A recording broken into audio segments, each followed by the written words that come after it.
Mixagem de guitarra, é isso que eu vou te mostrar nesse vídeo. Se liga aí. Seguinte, rapaziada, tem um projeto aqui que tem várias guitarras e uma coisa que é bem importante da gente fazer na mixagem, e aconteceu nesse projeto aqui, é você, antes de fazer qualquer coisa, qualquer processamento, equalização, compressão, reverb, de-esser, saturação, delay, cara, o que você for usar, antes de usar, analisa primeiro o que é necessário para aquele projeto, para aquele som, para aquela música, para aquele instrumento. Porque sem isso, você vai errar.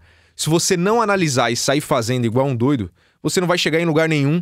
Muito provavelmente você vai cansar o ouvido, você vai se perder no meio do caminho e o resultado não vai ficar bom, seu cliente vai ficar cabreiro com você ainda. Então, cara, muita calma, analisa primeiro o que você vai fazer para chegar no som e fazer uma boa mixagem, certo? E aqui é o seguinte, eu tenho uma guitarra aqui, ó, tem várias guitarras aqui na realidade, mas eu vou pegar uma aqui de exemplo, que é o seguinte. Olha só essa guitarra aqui, ó.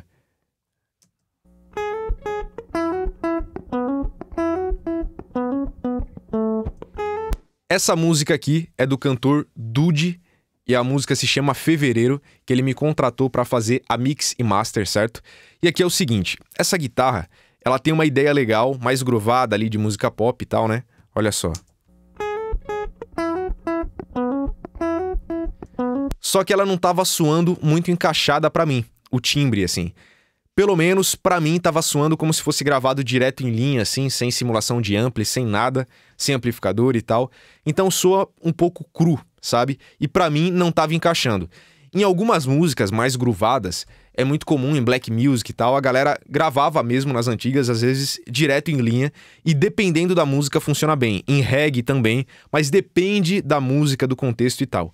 E é importante a gente analisar isso aí e também conhecer as músicas, né? Ter referências para ter esse som na cabeça e saber o que você vai decidir que é melhor para aquele trabalho em si. Nesse caso aqui, não estava me agradando o timbre que já estava ali. Então a primeira coisa que eu fiz foi colocar uma simulação de amplificador, tá? E eu fiz, no caso, isso aqui com o Guitar Rig, que é um plugin muito bom.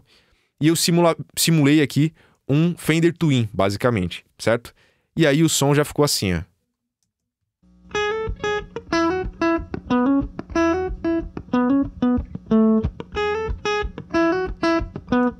Olha só antes. Um som mais duro, assim, quadrado, né?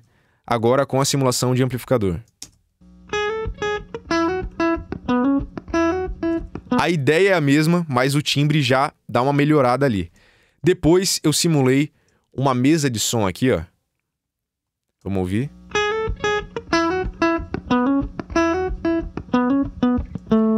Basicamente, usei o compressor aqui e coloquei um pouquinho mais de agudo para aparecer um pouco mais na mix. Depois eu vou colocar ali no contexto para vocês entenderem, tá?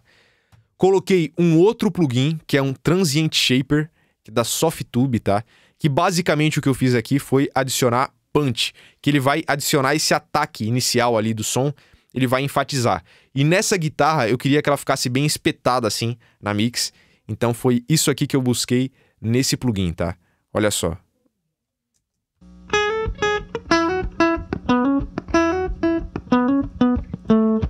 Depois coloquei um equalizador para cortar algumas sobras, né?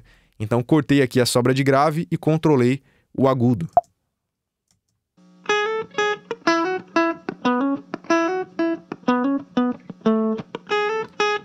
E aí que entra essa questão de analisar as coisas, né?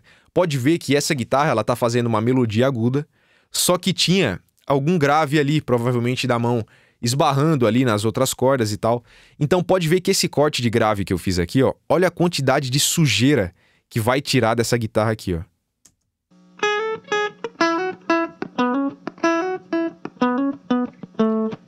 Todo esse grave que tá ali antes não ia agregar em nada no som da guitarra, porque ela tá fazendo uma melodia aguda.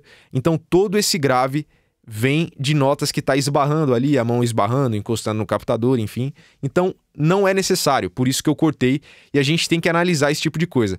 Se eu não fizesse análise antes de fazer o processamento, provavelmente eu ia errar, ia cortar errado, ia fazer equalização errado, tá?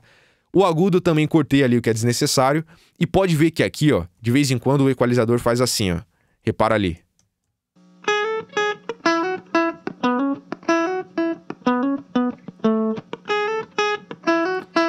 Isso é porque eu tô ali baixando o volume do agudo, basicamente comprimindo, né? É uma equalização dinâmica isso aqui, o nome mais certo, né? Mas é basicamente igual a um compressor, só na região que eu selecionei, que é esse médio agudo ali.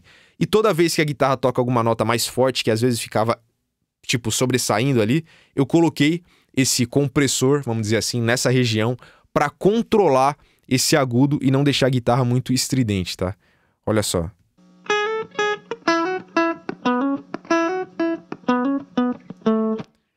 Além disso, coloquei um reverb aqui também, que é um reverb ambience, que no caso, se a gente vai lá no final do projeto, tem aqui ó, o reverb ambience que eu usei, que é esse aqui, ó, Exoverb Micro Natural Ambience ali, né?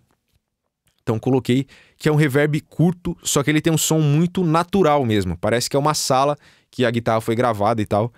Então eu usei esse reverb aqui para colocar a guitarra um pouco mais dentro de uma sala, de um contexto, e não deixar ela muito na frente, assim, na mixagem, que não era o que eu queria, tá? Então com o reverb ficou assim, ó.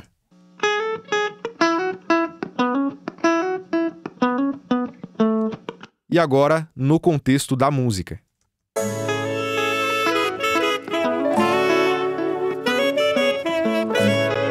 Certo? Essa guitarra também tem lá na frente, ó.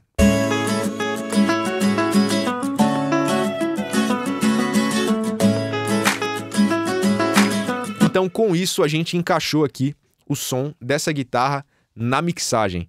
E repara que, por exemplo, essa simulação de amplificador que eu fiz aqui nesse caso com o Guitar Rig, eu não faço sempre, tá?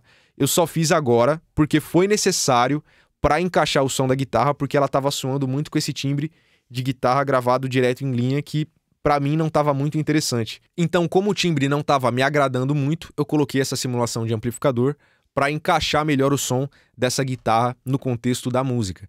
Mas se a guitarra já tiver com um som legal e já estiver soando como eu acho que ela tem que ser, em relação a amplificador e tal, eu não uso esse tipo de coisa. Eu só iria fazer ali as outras coisas, né? Equalização, compressão e tudo mais. Então é muito importante quando você vai mixar, você analisar isso para você ser mais assertivo no que você vai fazer e errar menos, porque daí você já sabe o que você está fazendo. Você pensa primeiro, depois faz. E geralmente isso daqui para mim, no começo eu me perdia muito porque eu não fazia esse tipo de coisa. Eu saía fazendo um monte de coisa, cansava o ouvido, me perdia e não chegava no resultado.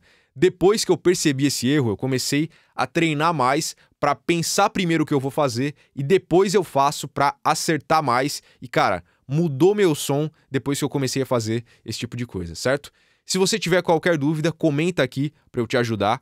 E também, se você quiser aprender mais de produção musical, tem meu curso onde eu ensino totalmente voltado para home studio, gravação, escolha de timbres, afinação de vozes, edição de tempo, mixagem e masterização. Então não perde tempo, tem o link aqui na descrição. É nóis, tamo junto e até o próximo vídeo. Valeu!